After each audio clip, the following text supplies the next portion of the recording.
The string lights above the harborfront center's main stage cast shifting gold across 300 faces, and every one of them turned the moment the doors opened. Vera Ashworth had dressed for exactly this, not to impress anyone. She was long past that, but to remind herself that she still existed. The gown was deep burgundy, structured at the shoulder, the kind of thing that required no explanation. She'd designed the textile process that produced the fabric. She knew what it could hold. Her ex-husband was already inside. She'd known he would be. Toronto's fashion and design community was smaller than outsiders imagined, and Dominic Hale had always known how to position himself at the center of any room she'd built access to. He stood near the bar with Tessa. That was what everyone called her, just Tessa, one name, like she'd already become a brand. Laughing with a group of buyers from Holt Renfrew that Vera had cultivated over 7 years of careful relationship building. Tessa's hand rested on Dominic's arm the way ivy rests on old brick. Natural looking. Vera walked in alone.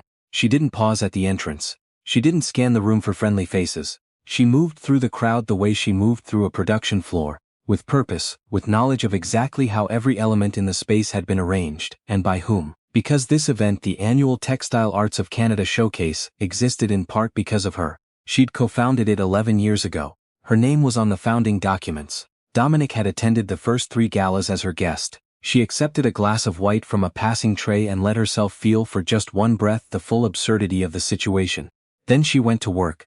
The morning Vera's life came apart. She was standing at the cutting table in their shared studio on King Street West, working through a problem with a bias cut technique she'd been developing for 6 months.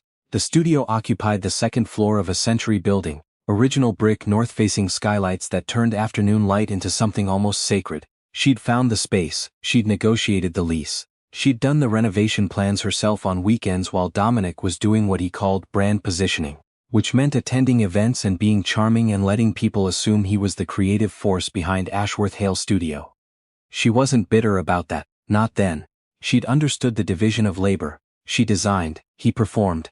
Together they'd built one of the most respected sustainable textile studios in English Canada. The kind of operation that got written up in Azure and interviewed for CBC documentaries about the future of domestic manufacturing. Her phone buzzed. A message from an unknown number. Check the studio's financial account, specifically the licensing sub-account. You should see this before Thursday? That was all. No signature, no context. Vera set down her shears. She looked at the message for a long moment, the way you look at a crack in a wall you've been ignoring for months. Then she opened the studio's accounting software. The licensing sub-account managed royalties from their fabric patterns, the geometric series she'd spent 3 years developing, now used by 4 Canadian manufacturers and 2 international ones. It was small but consistent. It was hers in every meaningful sense. The last 6 transfers had been redirected.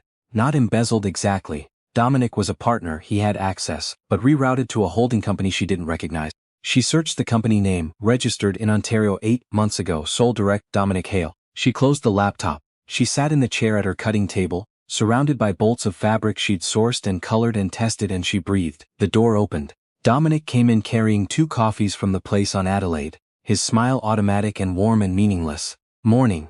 You're in early. Vera looked at him. She'd known this man for 14 years, married him for 9. She thought she knew every version of his face. But looking at him now, she found she was seeing him correctly for the first time. Not as a partner, not as the person she'd built something with, but as someone who had made a choice and was waiting for the right moment to collect on it. Who owns Halcyon Textiles Inc.? She asked. He set the coffees down with the careful precision of someone trying not to react. Where did you hear that name? I found it in the accounts. A pause. Then the expression she'd never seen before. Not guilt exactly, more like relief. The particular relief of someone who has been carrying a secret for so long that exposure finally is almost welcome.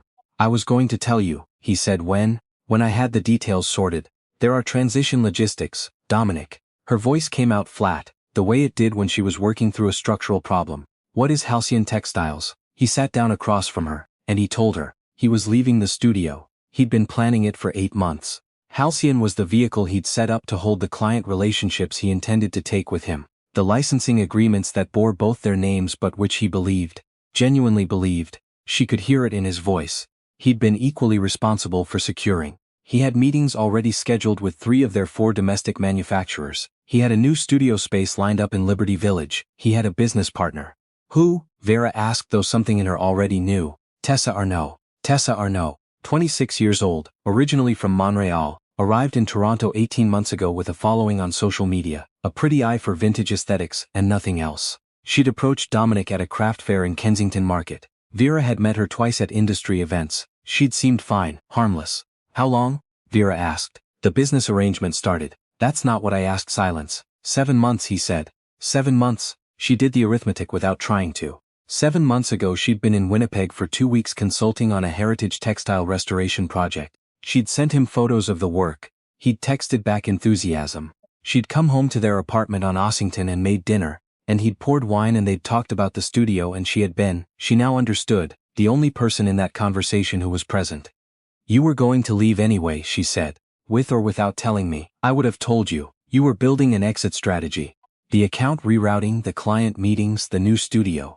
This was all already in motion. He didn't deny it. So the question I actually have, Vera said, and her voice was steadier than she had any right to expect, is whether you were planning to tell me before or after you took everything you could carry. He looked genuinely wounded, which was the strangest part. I'm not taking anything that isn't mine. The client relationships, the commercial contacts. I built those. You know I did. You were always in the studio. I was the one out there making the connections. You were maintaining connections I established. My competition wins opened the first doors. My work got the CBC piece. My patterns are in those licensing agreements. Your patterns. Right, just yours. Nothing about the years I spent explaining your work to people who couldn't follow your process, translating your vision into something buyers could actually commit to. That's called sales support, Dominic. It doesn't make the designs yours, it makes the business mine. Half of it at minimum. And there it was. Not heartbreak, not even betrayal, logistics. He'd already consulted a lawyer. The meeting would happen Thursday, which was why the anonymous message had said before Thursday. She thought about asking who had sent it. She decided it didn't matter yet. Get out of the studio, she said. Vera, I'll call my lawyer today. Yours can call mine. Until we have terms, I'd like you to not be in this building. He left. He took his coffee. Vera sat at her cutting table for a long time after the door closed. Outside, the King Street traffic carried on. Somewhere a streetcar pulled away from a stop. The skylights filled with the particular gray of a Toronto October morning, flat and without mercy. She'd spent 9 years building something. She'd been so focused on the building that she hadn't noticed someone else was drawing up the demolition plans. She picked up her phone and called her lawyer. The dissolution of a creative partnership in Toronto's design community is supposed to be handled quietly. A few meetings, a drafted agreement, mutual statements about amicable transitions and shared legacies. People in this industry prided themselves on professionalism, on civility. Dominic apparently had different plans. Vera learned this 3 weeks after their separation when a feature appeared in Azure Magazine's online edition. It was framed as a profile piece on emerging independent studios, but the first 4 paragraphs were almost entirely about the split. Framed, of course, from Dominic's perspective. He was quoted at length about the challenges of creative partnership, about the difficulty of maintaining personal identity when one partner's technical reputation eclipsed the collaborative nature of the work, about his excitement for this new chapter. Vera is extraordinarily talented, the piece quoted him saying, but talent at that level can become consuming. There wasn't always room for the business side of things, for the human relationships that actually sustain a studio. Tessa has helped me remember that design is about people, not just process. Tessa was mentioned 7 times. She was described as a creative collaborator and business development lead.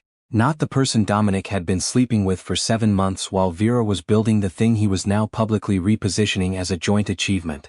Vera read the piece twice. She forwarded it to her lawyer, Madeline Okonkwo, with a single line. He gave an interview before we have terms. Madeline called within the hour. I see it.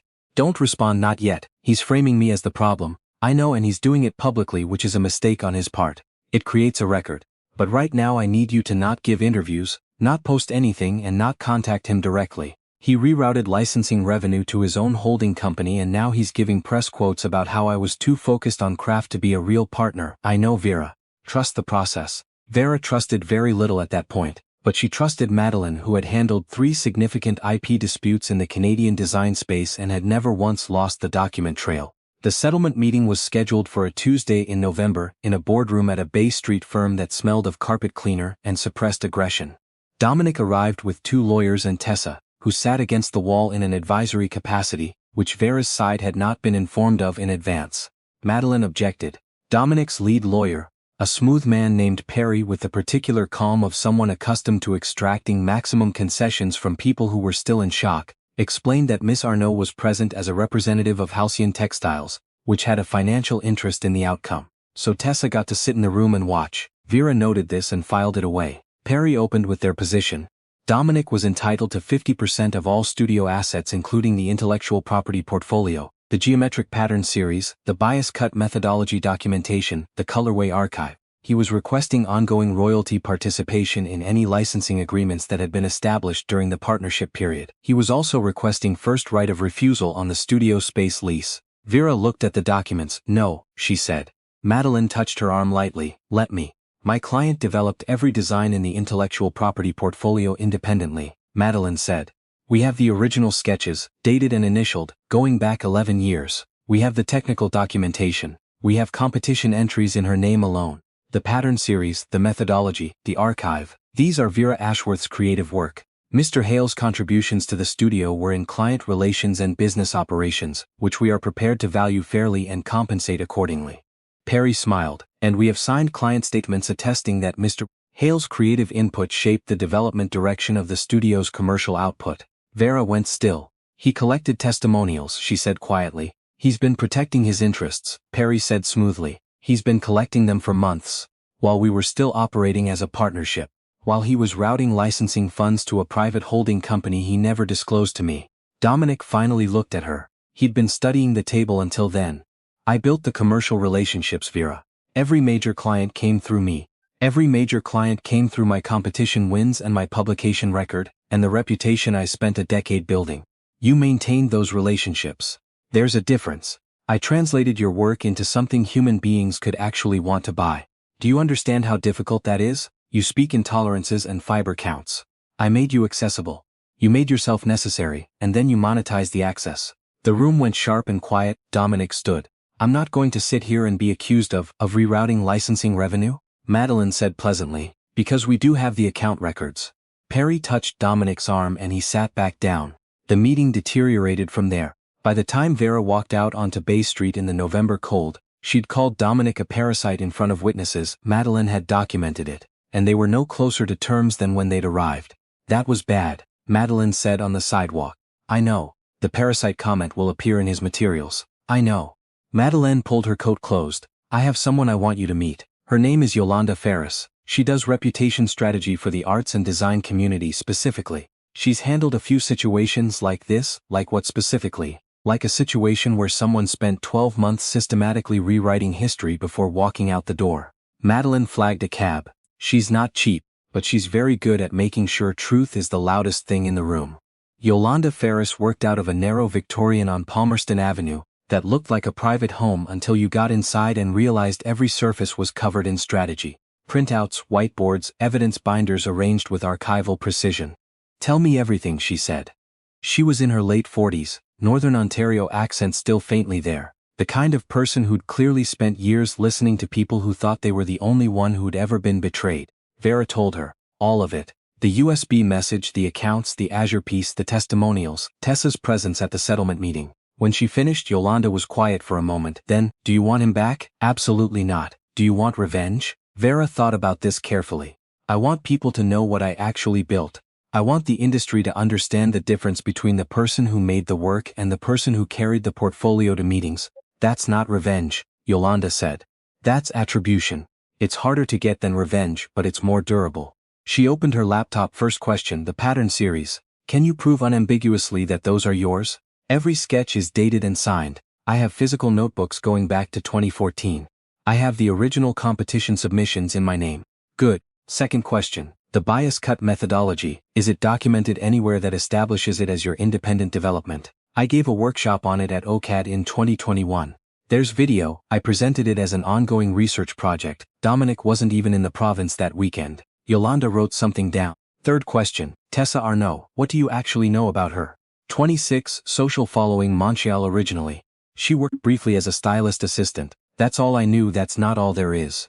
Yolanda pulled up a file. "I did some preliminary work before this meeting because Madeline briefed me. Tessa Arnaud has been adjacent to 3 creative partnership dissolutions in the last 4 years. One in Montreal, a ceramic studio, married couple, split acrimoniously after she began consulting for the husband. One in Ottawa, a graphic design firm, similar pattern. She positions herself as a brand development resource, gets close to the more public-facing partner, and then becomes professionally indispensable as the partnership collapses. She looked at Vera steadily. She's not a villain exactly. She's extremely strategic, and she's very good at identifying men who feel overshadowed by their partners. Vera absorbed this. She targeted Dominic. She identified a man with access and visibility who had a grievance he'd never resolved. That's not absolution for him. He made his choices, but it explains the timing and the method. She's going to do to him what she helped him do to me, eventually, but right now she needs him, and that means we can use the dynamic. Over the next month, Vera rebuilt.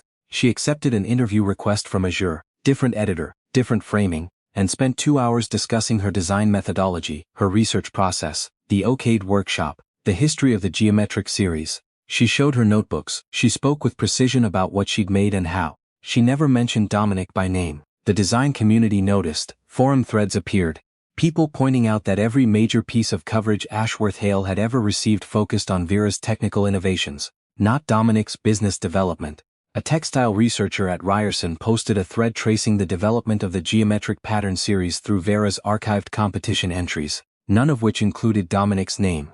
Dominic's lawyers sent a cease and desist. Madeline responded with documentation that every factual claim was verifiable. Truth is a complete defense. This remained true even when inconvenient. But the moment that actually shifted the balance came 12 days before the Harborfront Gala, when Yolanda called with something new. I found the person who sent you the anonymous message. Vera had been at her drafting table, working on a commission she'd taken on independently. A hotel group in Halifax wanted original textiles for a new property. It was the first commission she'd signed alone. It felt different, more certain, somehow. Who? Her name is Ramona Chu. She was the studio's production coordinator for 3 years, left quietly 6 months ago. Dominic pushed her out because she'd seen the account transfers and asked questions. She documented everything before she left. She still has copies. Yolanda paused. She wants to give them to you. Vera set down her pencil. Why didn't she come to me directly? She was afraid. She thought Dominic might contest her NDA, but with the dissolution proceedings active, the documentation is discoverable anyway. She'd rather you had it than let it come out in court depositions. Another pause. There's more. The account rerouting started 14 months ago. Not 8, 2 months before he met Tess Arnaud, which means the exit strategy predates the relationship. He wasn't driven to leave by an affair. He was planning to leave, and Tessa was a useful complication that gave him cover. Vera looked out the window at the King Street traffic below. The studio was quiet. November light through the skylights flat and clear. 14 months. She'd been in Vancouver 14 months ago, accepting an award from the Canadian Design Foundation for sustained contribution to material innovation. She'd video called Dominic from the hotel room after the ceremony. He'd seemed proud of her. He'd been planning her professional dismantling at the same time. What do I do with this? She asked. Nothing yet, Yolanda said. Save it for the moment it will be most useful. The gala is in 12 days. Dominic and Tessa will be there together. The whole Toronto design community will be watching to see whether you collapse or disappear. She let the silence sit. Show up, Yolanda said. Show up and be so entirely yourself that the room remembers what they were actually looking at all along. Vera spent the 11 days before the gala doing everything she'd told herself she was too busy for. She accepted a speaking invitation from the Ontario Crafts Council. She submitted a proposal to the Textile Museum of Canada for a small solo show. She gave a quote to a journalist writing about women in sustainable materials design, and when the piece ran, her name appeared 11 times and Dominic's appeared 0. She called Ramona Chu and took her to lunch on Queen West. They talked for 3 hours. Ramona was 31, sharp, still angry in a way she'd been trained to suppress. She handed over a USB drive. Vera gave it to Madeline, who gave it to her forensic accountant, who spent 4 days going through it, and emerged with an expression that suggested Dominic's 40% position was going to become very difficult to defend. The night before the gala, her phone buzzed with a message from her sister, who lived in Kingston and always said the thing Vera needed to hear and also the thing Vera didn't want to. You've already won. You know that, right? You don't need the room to confirm it. Vera typed back, I know, but I want to stand in the room anyway. There was a difference. She understood the difference now. She wasn't going for proof. She wasn't going to make a scene or deliver a speech or confront anyone across a crowded venue. She was going because she'd helped found this showcase, because she had more right to be there than anyone else in attendance, and because 11 months ago she'd almost let someone redefine her as a cautionary tale, and she was done with that. She put on the burgundy dress. She took a cab to the Harborfront Center. She walked in alone. Vera moved through the crowd with the ease of someone who knew where she was. She spoke with a buyer from Simons who had questions about her Halifax commission. She talked with a NSCAD professor about the geometric series and its potential applications in interior textiles. She stood with a glass of wine near the exhibition display and described, to two younger designers who'd recognized her from the Azure piece, exactly how the bias cut methodology worked and why it had taken 4 years to get it right. She was doing this, genuinely engaged, not performing engagement. When the room shifted slightly, Dominic and Tessa had arrived. They came in from the east entrance, Tessa in something architectural and self-conscious that announced itself before she did. Dominic in the dark wool blazer Vera had bought him 3 Christmases ago, which she noticed and decided not to think about further. They moved through the room with the particular energy of two people who were performing a relationship for an audience, which is different from simply being in one. Dominic saw her within 2 minutes. She could tell by the slight change in his posture, a stiffening, a recalibration, like a man who'd prepared for one weather system and found himself in another. She raised her glass slightly. He looked away first. The evening's program began. The showcase director, a woman named Brenda Park whom Vera had known for a decade, took the microphone and ran through the acknowledgments. Founding contributors, long-term sponsors. And then I also want to take a moment to recognize Vera Ashworth, who co-founded this showcase in 2013, and whose design methodology has been foundational to how we talk about sustainable material practice in this country. Vera, thank you for being here and for everything you've contributed, not just tonight, but for the last 11 years. The applause was immediate and warm. Vera stood. She smiled at Brenda with genuine warmth and genuine surprise. She hadn't been told this was coming. Across the room she didn't look at Dominic. She didn't need to. She sat back down, and the two young designers beside her leaned in with follow-up questions about the geometric series, and she answered them and the evening continued. Later near the bar, Dominic found her between conversations. She was alone for 30 seconds and he used them. You didn't have to come, he said. I helped found this event. I know, then you already know why I'm here. He shifted. He'd lost some weight. He looked like someone who'd been sleeping poorly and knew it showed. The accounts, Madeline has everything. Your lawyers will hear from her next week. Vera, I just want this to be finished. So do I. She held her glass calmly. You want 40%. Based on what Ramona Chu documented, and based on what our accountant found, your actual contribution to the studio's commercial value is around 18%. Client relationship maintenance, business development, event representation. Valuable, genuinely, but not 40. She paused. I'm willing to give you 25. Clean split, no ongoing royalties, no IP transfer. You take your client contacts and walk. He stared at her. I have 14 months of account records, Dominic. I have emails. I have your calendar, which Ramona had the foresight to screenshot before she left. She kept her voice even, almost gentle. You can fight this in court for 18 months and get 15. Or you can accept 25 next week and start actually building whatever you're building with Tessa. Tessa materialized at his elbow. Her expression when she saw Vera was professionally controlled. She'd clearly been expecting something like this. But there was something underneath it that Vera recognized. The look of someone who'd done this enough times to know that the next chapter was always more complicated than the current one. Dominic, Tessa said, her voice carrying a warmth that sounded practiced. The Ryerson contact is asking for you. I'll be a minute. It's a good time, Tessa. His voice had an edge. She went still and Vera watched her absorb it. The moment of being managed, being redirected, being the person whose timing was inconvenient. The particular experience of being the one who was supposed to support rather than led. She wondered if Tessa recognized it. Think about 25, Vera said to Dominic. You have a week. She walked away. She got another glass of wine. She found the NSCAD professor again and they resumed their conversation about colorways and domestic manufacturing capacity, and by the time she left the Harborfront Center at 10:15, she'd booked 2 consultations, confirmed a lecture date, and had 3 business cards in her clutch from people who'd sought her out. On the cab ride home along the waterfront her phone buzzed. Madeline, heard the evening went well. Dominic's lawyer called, wants to talk settlement. She typed back, tell them 25, final offer. She watched the lake pass outside the window, dark and enormous, the way Lake Ontario always is in November, indifferent to human timelines and personal disasters, entirely itself regardless of what small dramas played out on its shore. Dominic took the 25. Vera used the settlement funds to complete the Halifax Commission and take on 2 new independent projects. She moved to a smaller studio space on Spadina, just her and the work, no division of credit required. The geometric pattern series was re-registered in her name alone. The licensing fees, modest and reliable, came back into her account every quarter. She heard through the community, the way you always heard things in Toronto's design world, that Halcyon Textiles was having a difficult first year. That Dominic had struggled to demonstrate technical capability, when clients asked specific questions about fabrication tolerances and material sourcing.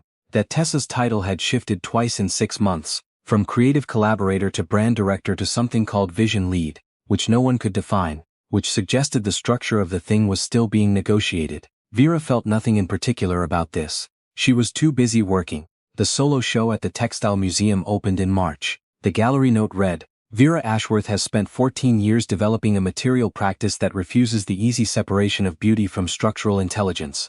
These works are not decorative. They are arguments, made in fiber and color, about how things hold together." She stood at the opening in the gallery on Center Avenue, and watched strangers move through the space that her work had filled. A young designer from Brampton stood in front of the original geometric sketches, the actual notebooks under glass, and studied them for a long time. "Did you always know they'd become this?" the designer asked. Vera considered the question. The notebooks went back 11 years. Some of the early sketches were tentative, uncertain. She'd thrown out twice as many ideas as she'd kept. She'd solved the methodology problem in a rented studio in Kensington on a February night when the heat wasn't working, and she'd had her coat on and she'd just kept going because the problem was more interesting than the cold. "No," she said. "I just kept working until they were." She'd spent 9 years building a life that turned out to be built partly on someone else's intentions. She'd watched her work be reframed as a collaboration, her solitude misread as neglect, her dedication turned into a liability. But you cannot take the knowledge out of a person. You cannot strip the 14 years of material research, the workshop lectures, the competition wins, the notebooks filled with problems solved in cold studios and late evenings. You cannot settle agreement the things someone carries inside them. Dominic had taken 25% of a structure she'd built. What he hadn't understood, what she hadn't fully understood either until the last 11 months, was that the structure was not the thing. She was the thing. She always had been. The gallery filled. The wine was good. A journalist from Canadian Art asked for 30 minutes next week. Vera said yes. Outside, the March wind came off Lake Ontario the way it always did, cold and indifferent and entirely unimpressed by human drama. Vera had lived in this city her whole adult life. She'd built her career in it, lost her marriage in it, and rebuilt herself in it, slowly, without grace, without the comfort of having seen it coming. She walked to the window and looked out at the dark water. Tomorrow she was starting a new commission. A school in Sudbury wanted a permanent textile installation in their entrance hall. Something that would last 20 years. Something that would hold. She already had the first sketches.